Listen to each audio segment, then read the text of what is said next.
Chef Gail Sokol, and welcome to Baking with Success. Today we're going to be making a tiny but powerful little cookie known as a Florentine. It is a wafer cookie that is so thin you could almost read the newspaper through it. Not quite, I'm sort of exaggerating, but they're so good. They're crisp and they're gluten-free. There's no flour in them whatsoever, and then we're going to sandwich them together with chocolate. And they are so crisp and light, they're addicting. Let's get started. The first thing we want to do is preheat our oven to 350 degrees, and we're going to take an aluminum foil lined sheet pan and spray it with nonstick cooking spray. In a food processor, I've combined 3/4 of a cup of old-fashioned oats, 1/4 cup of sliced almonds, 1 cup of granulated sugar, and 1/4 teaspoon of salt. And I've ground it up, not that it's powdered, but it's finely chopped. You want to get a little bit of texture, but not too much. And there's no flour whatsoever, so this is gluten-free. We're ready to add our liquid ingredients now to our dry. So I have 4 tablespoons of melted butter, and that's unsalted butter, 4 tablespoons of canola oil,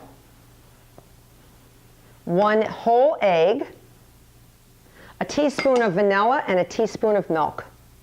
That is our batter. That's it. You can say, well, maybe she's missing something. No, that's it. It's that simple. Now, this tiny little amount of batter makes about 5 to 6 dozen cookies, thin wafer cookies that you're going to put together as a sort of a sandwich cookie. So you don't have to put them together with chocolate, but everything's better with chocolate, so why wouldn't you, right? So we're going to take a 1/2 teaspoon, little spoon, and we're going to get a rubber spatula, and all we're going to do is take a 1/2 teaspoon. We're going to come over and just put it down on the cookie sheet. And you're going to allow about 2 or 3 inches between each cookie, because they're going to spread. And don't make them too big. If you want to make them big, that's fine. Just make sure that they're all the same size. 1/2 teaspoon I'm using just because I want them to be maybe 2 or 3 inches in diameter when they're finally done. I think I can get another one in there. And they take very short amount of time to bake, about 8 minutes. They're going to get nice and golden brown. And they're ready to be filled. I mean, that's great. That's all it takes. This is it. This is the entire recipe. And if you don't feel like doing these cookies like today, and you say, well, I'm a little tired, I just made my cookie dough, well, you can just refrigerate this. Make it tomorrow. You may want to microwave it a little bit to get it to loosen up a little bit, but it would be fine. And I'm just going to add a few more there in the end. So once you finish putting 1/2 teaspoon little blobs on the cookie sheet, I'm going to take some sliced almonds, and I'm just going to sprinkle each little Florentine with a few almonds, and they're going to bake right into the dough.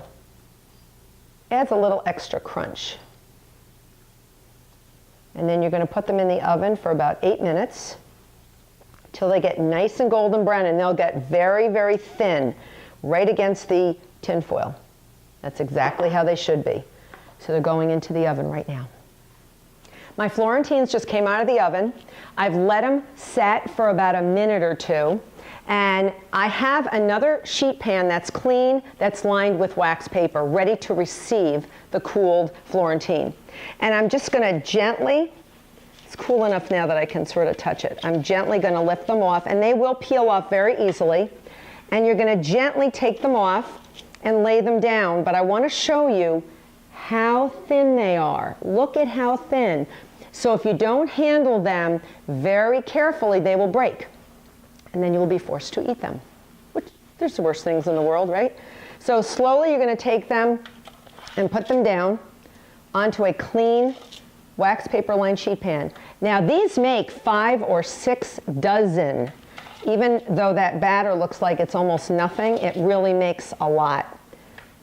So you want to keep on baking, keep on going with that batter. And if you find that your aluminum foil is getting wrinkled or they're sticking, Just tear up that aluminum foil, throw it out, and put another sheet down, but make sure you spray it with nonstick cooking spray. Okay, now we're ready to fill these with chocolate. So I've gotten my melted chocolate ready to go. I've taken 1 1/4 cups of semi-sweet chocolate chips, high quality chocolate chips, and I put them over, in a bowl, over about 1 inch of simmering water that I took off the stove, and they've melted into this beautiful, beautiful liquidy mass. And then I'm going to take 1 Florentine, not the almond side up, so almond side down, and I'm going to hold it and put a little bit of warm chocolate over the top. And you're not spreading a cake. This is a tiny little wafer cookie, so be very gentle. You don't even have to spread it to the ends. I'm going to put it down, and I'm going to cover it with a wafer cookie about the same size. That's all it is. That's all you're doing. That's it. We're done. And then I'm going to chill these when I'm done. So I'm going to keep going. I'm going to cover the bottom of each wafer, or half of them I should say, with one about the, and then cover it with one about the same size. And that's it. And you don't have to press down too hard. So just flip it over. And some of them, if you don't want them to have chocolate on the bottom, you don't have to. That's fine. And just cover them. And that's how you make them. You just can keep making them, and you know what's great? They freeze well. You just need to put them in single layer in a airtight container with wax paper in between each layer, and you can freeze them for 3 or 4 months. I like to store these in the refrigerator until the chocolate hardens, and that's it. They're great. I'm going to keep on going. Look at my beautiful Florentines that have been sandwiched together with that luscious chocolate, and I am putting them on a plate. I've chilled them for a couple hours so the chocolate got nice and hard. And they're beautiful, they're spectacular. They make a great gift, they're light, they're easy to make, and they're gluten-free. You can't beat it. And what's bad about oats? It's got oatmeal in there, so it's really good for you. Anyway, I've had so much fun being with you. Please watch other videos that I've done on my YouTube channel, Chef Gail Sokol, and please visit my website, Baking with Success with Chef Gail Sokol. Until next time, I get to try them now. Oh, so yummy!